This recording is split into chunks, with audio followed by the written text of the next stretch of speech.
Welcome back. My name is Taylor Ray, and this is another episode of On the Outside.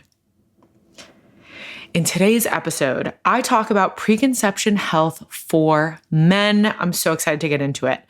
On this episode, I discuss how sperm health impacts fertility and baby's long-term health, how semen quality impacts mom, such a good topic, key factors affecting sperm health and fertility like nutrition, supplementation, sleep, stress, substance use, environmental toxins, and lifestyle factors, timing and planning to implement these changes, and sharing my husband's specific preconception protocol that worked really well for us.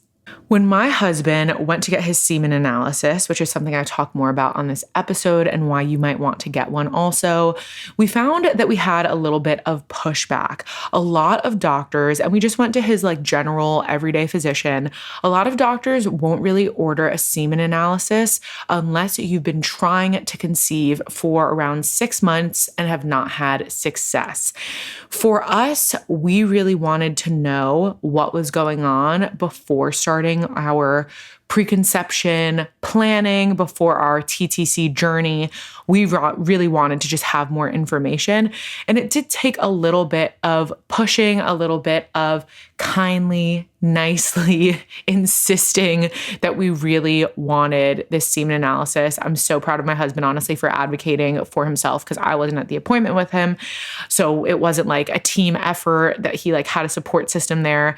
He advocated for himself and he was able to get his semen analysis ordered. So proud of him because I think that can be really hard when you're getting pushback at the doctor, which you might have experienced before.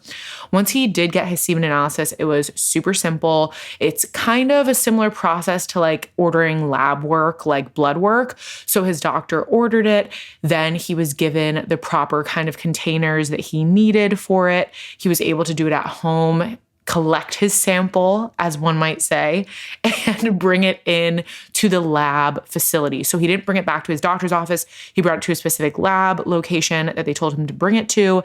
And when he was there, it was so funny how he described it to me. He said the receptionist was just yeah, okay, where's your sample? And he was oh, I have it here. He actually had to keep it in his waistband of his pants to keep it body temperature. That's what he was instructed to do. So he literally had this cup, little container, in the waistband of his pants. And she's yeah, you can just put it on the counter. And he's just right now, just take it out of my pants and put it on the counter. And she's yes. So he does that. And she's okay, bye. So it was a very seamless, easy process, probably a little bit embarrassing for him, but honestly funny for him to tell me, for him to recall that story. But that's how his semen analysis went. Then you get it back, and we kind of just Googled each of the different areas that it was measuring. I had no idea what these terms meant and what they meant. Or I had no idea what these terms meant and what we should be looking for. I didn't really know at the time, what the standard was. And that is not something that I'm going to go too deeply into today because it is very technical. And realistically, I think it's actually easier if you just Google each term, see the kind of numbers that you're looking for and be able to compare it right in front of your own eyes versus me kind of just throwing out a bunch of numbers out there. Again, y'all know I'm not a doctor and that this isn't necessarily my specific area of expertise or research or practice or anything like that. So I'm not going to go too deep into those specific facets, but we will talk more about semen analysis and why you might want one later in the episode. Now, before we dive in, I want to remind you, as always, that again, I'm not a doctor. I'm not a medical professional. Everything I share in this episode and all of the episodes is based on my personal experience and research. Always check in with your doctor or a qualified healthcare provider before making any decisions about your health, pregnancy, or preconception journey. Let's get into it. First, we're going to talk about just kind of the basics, how sperm health impacts fertility and baby's long-term health. So semen quality, particularly sperm count, motility or movement, and DNA integrity significantly impact fertility by affecting the likelihood of fertilization. So just the likelihood of even being able to get pregnant. All of these things are impacted by semen quality. Research suggests it can also influence a baby's long-term health by potentially contributing to things like developmental issues, especially when sperm quality is poor due to factors like advanced maternal age or environmental exposures. And as always, I'm sharing all of my sources on my website. So if you want to read these studies, if you want to get a little bit more into it, you can definitely read them there. But I feel like the value of this podcast that I hope to bring, honestly, is that a lot of people get very overwhelmed when they're reading a medical journal and they're like, I don't really know what this is saying. So again, I'm always trying to bring that to you here. So low sperm count, let's go into a couple things. It makes it harder to conceive as there's just fewer sperm available to fertilize an egg. So that's lower sperm count. Poor motility or movement. Sperm with poor movement struggle to reach the egg, reducing fertilization chances. So that's poor motility. Abnormal morphology is when an abnormally shaped sperm also can have difficulty fertilizing an egg. And these are some of the things that you're checking in on if you decide to get a semen analysis. Studies suggest a link between poor semen quality and a higher risk of things like certain childhood diseases, baby's health later in life, or other developmental issues. Now, I don't want to fearmonger. I don't want to freak you out. I don't want to get too deep into this research because again, it's not something that I would be talking about as a medical professional, but I will say that it was pretty shocking, some of the links that they've made to poor semen quality and developmental issues and other issues with babies' development. I would really encourage you to look into that if you really want to know more. I think it can be one of those things that can be really scary. It can be kind of scary to think about and talk about if it has no bearing on you and no impact. If you do a semen analysis and you see, we have some issues with the quality of the semen, how can we remedy this? How can we work towards it? Maybe you work with an expert, you work with your doctor, you work with a nutritionist, you work with a different, maybe someone that works specifically with the endocrine system or with hormones. You might be able to find a really great expert that helps you remedy some of these issues. Otherwise, you might have very healthy, great, amazing sperm, you or your partner, and you might not need to worry about this. So I feel like that's not worth going into too much. Every single childhood disease and developmental issues and all of those things that might happen with low semen quality, but it's definitely something that exists. It's something that we have some really, really good research on. Some really interesting studies have been done. And so if that is something that's in a specific area of concern, you can definitely look into it a little bit more, but I'm not trying to freak you out right now, babe. Probably you have nothing to worry about. That's my wish for you, at least. Again, research suggests a significant link between poor semen quality, particularly high levels of DNA fragmentation, and an increased risk of miscarriage. So we're not talking about a developmental disorder. We're not talking about childhood illnesses like I just mentioned. In this moment, we're really talking about that link between semen quality and risk of miscarriage. There are more and more studies being done that are really finding this link super, super important and finding that a significant amount of miscarriages are actually being caused by semen quality. I think a lot of times, especially just in our culture, in our society, a lot of stress is being put on the woman, on the person with the uterus, on the person that is carrying the baby in their womb, as this is the only person that really needs to be worrying about this stuff. But we're finding more and more that that is simply not true. That is the point of this episode. So really listen to this with your partner and really think about the ways in which you can make sure that that semen quality is as good as possible, because we are finding more and more that link. So that's why I find a semen analysis can be very useful. Again, it's not necessarily standard. It's not like a standard thing that your doctor's going to say, oh, you're trying to conceive, do a semen analysis. That's not necessarily what you're going to get. This is something that you're going to have to ask for. I am really happy that we did it. We found that, my husband was in great shape, and that was really reaffirming, because we knew if we did have any issues, Some of these things that you have to look into as a woman, as a person with a uterus, they can be a little bit more invasive. They can be a little bit more intense. For him, it's very simple. He just collects a sample. So I was really happy that he went forward with doing that. So if we did have any issues trying to conceive, I could then say, okay, what's going on with me? What's going on with my body? Maybe we're doing some of these more invasive procedures and testing, but we got the easiest thing out of the way first. Now let's talk about how semen quality impacts mom. Research is still developing here. Like I said, a lot of these things are still developing. I think it really signifies a huge shift in our culture that we're really willing to have these conversations. So I love it. But there are links between semen quality and the following: miscarriage, like I said, but also preeclampsia, preterm birth or low birth weight, placenta formation, poor embryo development, and inflammation throughout the reproductive tract.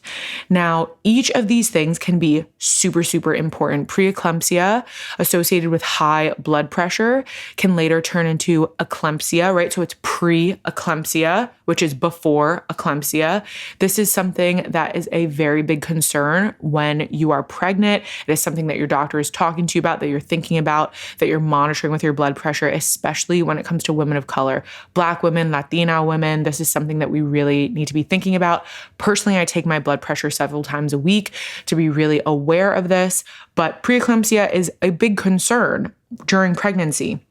Placenta formation is also huge. Having an issue with the placenta, all of the nutrients, the life-sustaining stuff is coming through from the placenta to the baby, and having your placenta formation impacted by semen quality is something we should really be thinking about, something that we should really be aware of.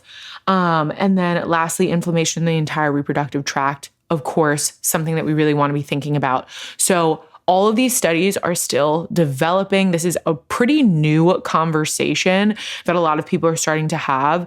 I made a TikTok with some of this information and it got over 1 million views so quickly because people were shocked at this information. But I also was getting so many encouraging comments from people that are looking into this research, that their organizations are looking into this, that they are, really excited to start having more of these conversations.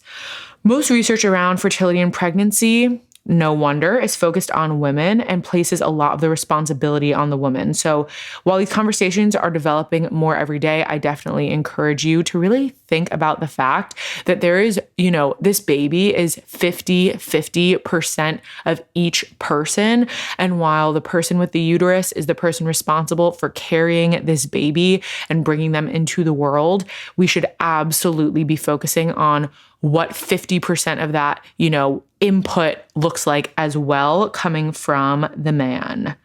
Okay. Key factors affecting sperm health and fertility. Of course, when it comes to nutrition, I'm going to say the same thing I've been saying in so many of these episodes. I think y'all know what to do. You need to just eat well. We're going to talk about leafy greens. We're going to talk about eating fish. That's everything you're going to see. As soon as you Google, what should I be eating for preconception health? That's what you're going to see. But you want to have a balanced diet. Of course, all of these things are pretty standard. When it goes into supplements, now my husband didn't take all of these supplements. I actually didn't even learn about some of them and how they might impact male, semen quality until after I was already pregnant.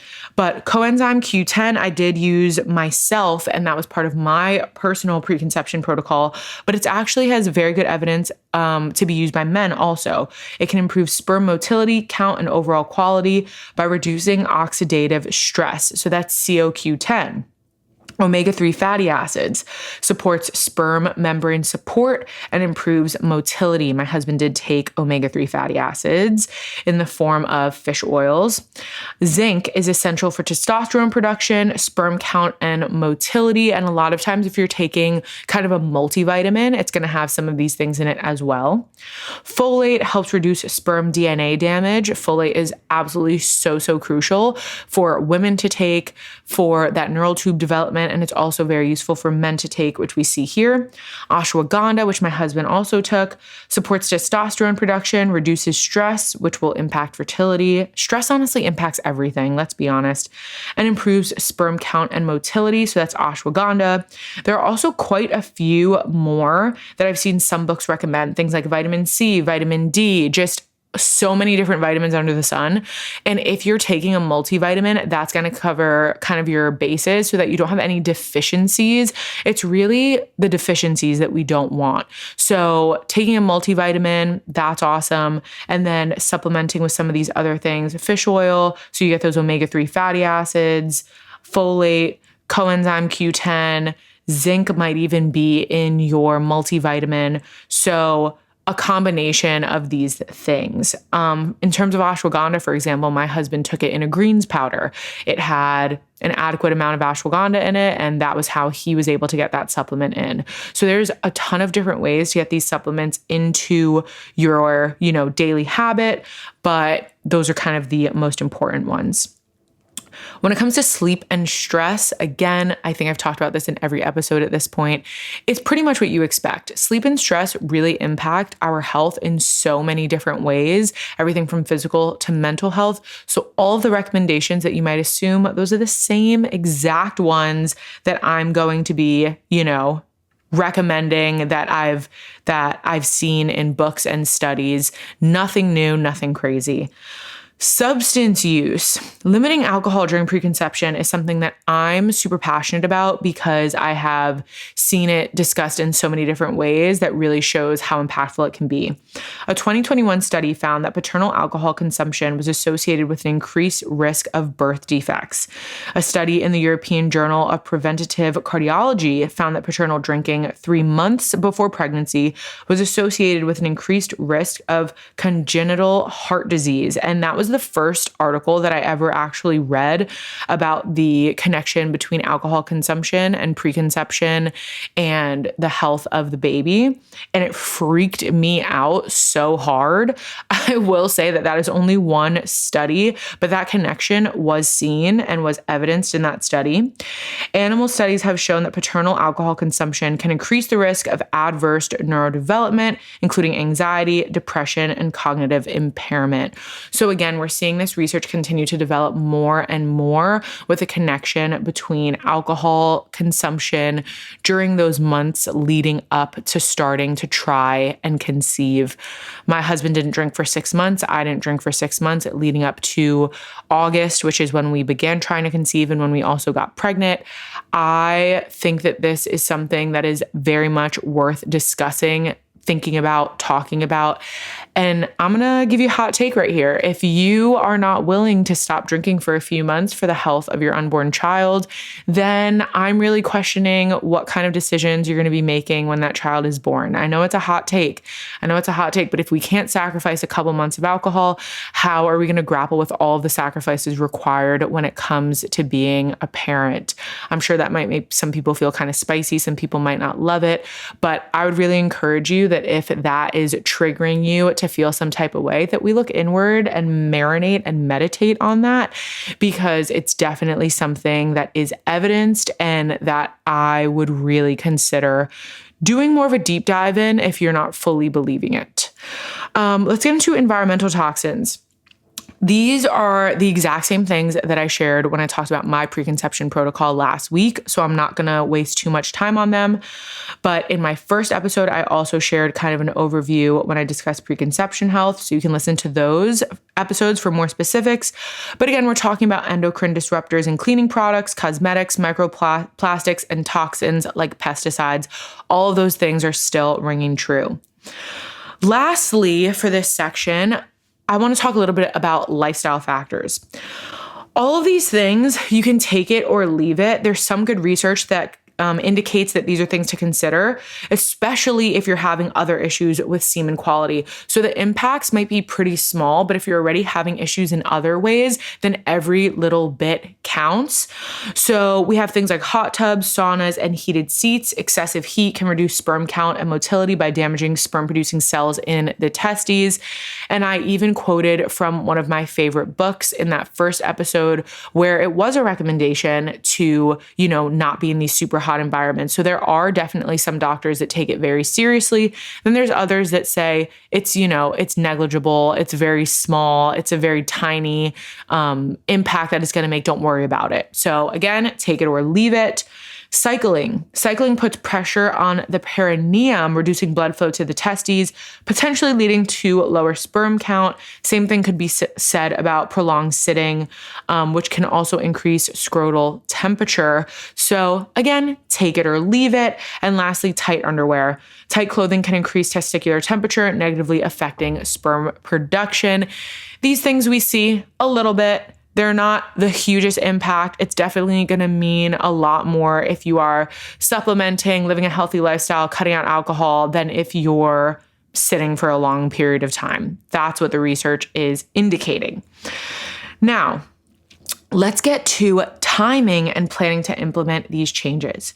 Sperm quality can improve within 3 months of making lifestyle changes. This is because it takes about 42 to 76 days for sperm to mature. So 3 months should be kind of that golden number that is in your mind when you think about, okay, we're going to start trying to conceive in this month, at least 3 months before. Let me really get on my game. Let me really get my life together. Let me really get my supplements together. Let me stop playing around and eating a little bit more healthier. Let me get my semen analysis. Let me schedule that appointment. All those things, really 3 months is when we want to start considering it. I would say it's kind of nice to do 6 months out because then you have kind of 3 months to get your life together. You can do your semen analysis and then you can just keep on doing the same thing for 3 months or make some adjustments as needed for 3 months. But again, it takes about 42 to 76 days for sperm to mature. Finally, friend, I'm going to leave you with this. With my husband's specific preconception protocol, these are all the things that he did. A year before, we rocked a little bit of couples therapy, which I shared also in last week's episode. We discussed how to support me and prepare for fatherhood, managing his expectations for things like that first trimester. I told him I might not be able to get out of bed. I might have morning sickness every single day. I might be super fatigued and exhausted, and I need you to believe me. I need you to support me. I need you to have my back 100%. I need you to never question me and think, oh, are you just being lazy? This is what I need from you. Having that conversation a year before was incredible because by the time I was already experiencing those symptoms, I didn't need to worry about it. It had been planted, that seed had been planted. He knew what to expect. And also the expectations around fatherhood. What kind of dad am I imagining my partner to be? What do I need? What does he need? How does he expect I show up in motherhood?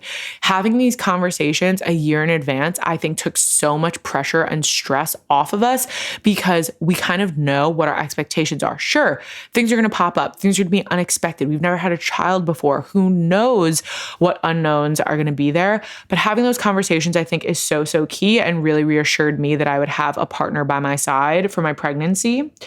A year before, he also focused on improving overall health with fitness, diet, exercise. He was also training for the New York City Marathon. So it was kind of perfect timing because he was super, super on his A game during that time.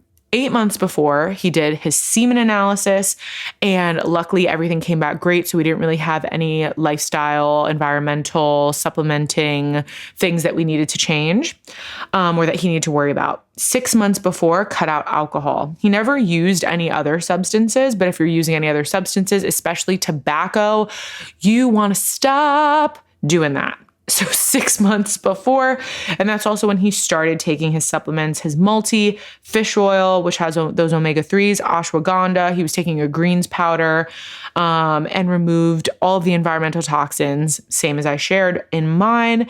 And then 3 months before, he did stop using hot tubs, saunas, steam rooms, and just those hot environments.